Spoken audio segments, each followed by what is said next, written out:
Operation Sweaty Rain begins with our soldiers attempting to locate and liberate an engineer that will work for XCOM once they're safely out of Advent's clutches. Our first pot of enemies is quickly taken care of. Gravedigger taking out one with lightning hands and igniting the sectoid with her dragon rounds, leaving it to burn to death as the squad moves on. The next group is also light work, thanks to an acid grenade and a good use of shock protocol from the gremlin drone. As we arrive to the VIP and begin to move them to the extraction point, enemies rush in from both sides. Turns out this was an ambush. We take up defensive positions and get ready to fight. One of the attacking sectoids uses its mind control abilities to revive the... What is that? Oh, the purifier that was burned by acid and exploded by his own gas tank, leaving absolutely no remains. There's nothing to revive there, bro. Overall, we fight off a bunch of enemies while we retreat to the extraction point, netting 16 kills with no soldier casualties, though we do walk it off with some heavy injuries and close calls. During our promotions, we get a few new call signs. Yan Choi becomes Sergeant Tickle and takes suppression, allowing him to fire at an enemy to reduce their aim by 50, and giving him a reaction shot if they attempt to move from their location. Tina Grant becomes Sergeant Patch, taking Haywire Protocol. This lets her attempt to hack enemy robotic units during battle to either disable them or temporarily turn them to our side. Gravedigger becomes a lieutenant, taking Quick Draw, which lets her fire her pistol as her first action without ending her turn. Of course, such a close battle isn't without its drawbacks. Pablo is now very afraid of fire. Back at the base, we finish our research into Resistance communications and begin on alien encryption. We also get our engineers started on building the proving grounds to research new weapon types, and a power relay to increase the amount of energy our base has to power additional facilities. I also discover at this point that the random propaganda generator has given us a doozy. I have no idea who got promoted to create this, but it's literally just a picture of an alien. Gunner and his backup soldiers come back from their covert action. We're 1/3 of the way to discovering the assassin's hideout. We've gained some reputation with the Reapers for this, and Gunner is promoted to lieutenant, taking heavy ordnance, which allows him to use the grenade in his second slot twice per mission. Next up we have Operation Bone Slap. Really, who's coming up with these names? We're being sent out to destroy an enemy radio relay to prevent one of their plans from coming to fruition, and we're warned that there will be a significant number of beast-like enemies here, though I'm not entirely sure what that means. We do learn pretty quickly. It seems like the primary enemy type for this mission will actually be Faceless.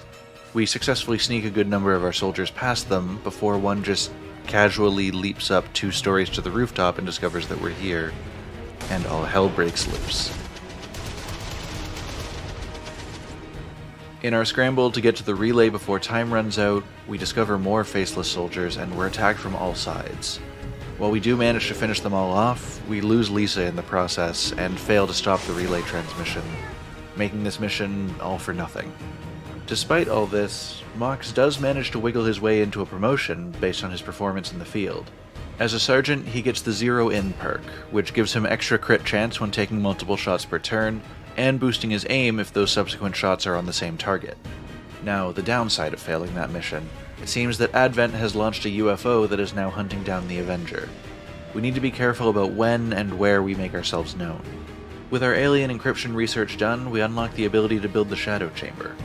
We also have an inspiration for the Faceless autopsy, allowing us to complete it instantly and move right on to an inspired psionics research. With the Proving Grounds finished construction, we get Shen and her team to begin building the Skulljack, a tool that will allow us to breach the Advent network by directly interfacing with the brain implant of a live enemy. We build a radio relay in West Africa, increasing our income from that region, and in the meantime, the Avatar project advances by 1 tick. We take on an enemy terror attack in Operation Faceless Snake, and if I can be honest with you, what a mess. Everything seemed to be going smoothly enough until an enemy charged in with a grenade, setting off an environmental hazard that I didn't realize was even there, taking out both Mox and Professor in a single massive explosion. Gravedigger protects her remaining squad member and leads the Resistance to victory, earning her a promotion to Captain and the perk Face Off, which lets her fire at every enemy in sight once with her pistol. This will be great for situations where she's got a lot of them swarming her. As our Resistance network makes contact in Western Europe, the next of the 3 Chosen is revealed to us: Heartripper, the Warlock. We don't know much about him yet, but he's sure to turn up soon. Our Skulljack project is complete, and we get the Proving Grounds crew started on the Hunter's Axe next. We get word that the assassin has grown stronger and can now summon savage allies in battle, whatever that means.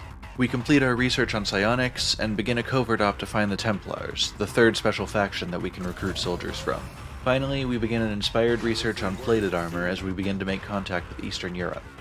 As all of this happens, we're spotted by that Advent UFO and have to take evasive maneuvers.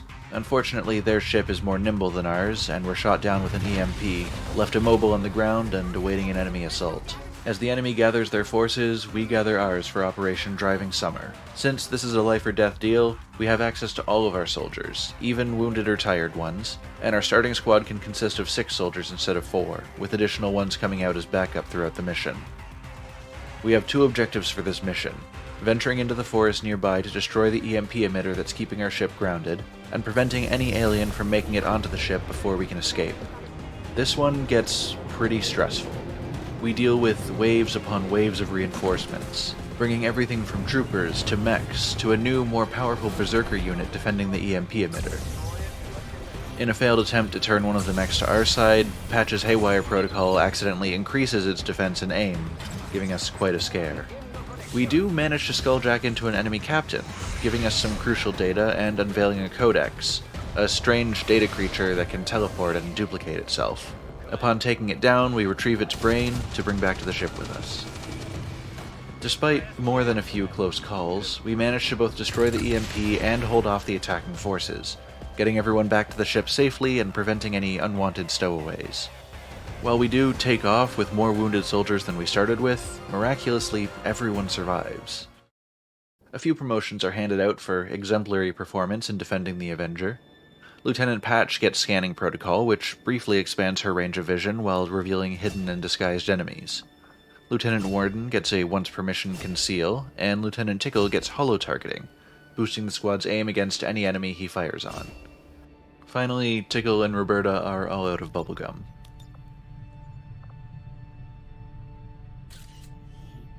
While discovering and killing the Codex creature reduces the progress of the Avatar project by 1, it increases by 2 thanks to the passing of time and the building of a new Advent black site in Chile. This progress feels like it's outpacing anything we can do to stop it. We do get presented with another guerrilla op to take on, Operation Death Mother. Our objective is to hack an enemy workstation and gather some information from them before time runs out. I really don't want to keep failing these, but it's hard to find the balance between speed and unnecessary risk. Unfortunately, we won't get to find that balance today. As soon as we engage our first enemies, the Warlock makes his first appearance, and we get to learn his special stats. He can summon spectral soldiers at will, on top of having health regeneration. He also will return fire if a soldier attacks him and misses. Luckily, he's easy to damage from high ground, which we have none of around us. Oh, and he takes extra damage from skirmishers, which is great when we just lost Mox, our one and only skirmisher, earlier this episode. See the face of your ruin! We do our best to fight back, but this place is crawling with Advent priests, who use their psionic powers to put all 4 of our soldiers in stasis, as the Warlock summons reinforcements. As we struggle to move any further than the starting courtyard, these spectral soldiers advance, and we discover that they can arm themselves, detonating at the end of their next turn. Unfortunately, in an effort to prevent the detonation that's about to kill 2 of our soldiers, Garcia kills one of the spectral beings, which is when we discover that once they're armed, nothing can stop them from going off, not even death. After this blast, I realize there's no chance we're getting into the building. I get Garcia to call for evac, and we bring home the only surviving soldier from this mission. 3 of our soldiers are lost from this mission: Lieutenant Warden, Lieutenant Tickle, and our recruit Arthur Webb. This loss has left XCOM in a rather dark place.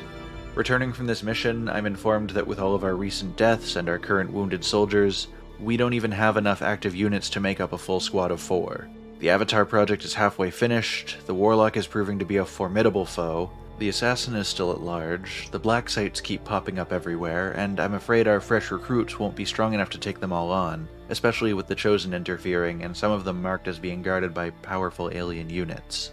This may well be the beginning of the end for XCOM's resistance. All we can do is try our best and see where things go from here. Thanks for joining on this awful journey through failure after failure. I'm hoping we can turn it around next time, but we'll have to see.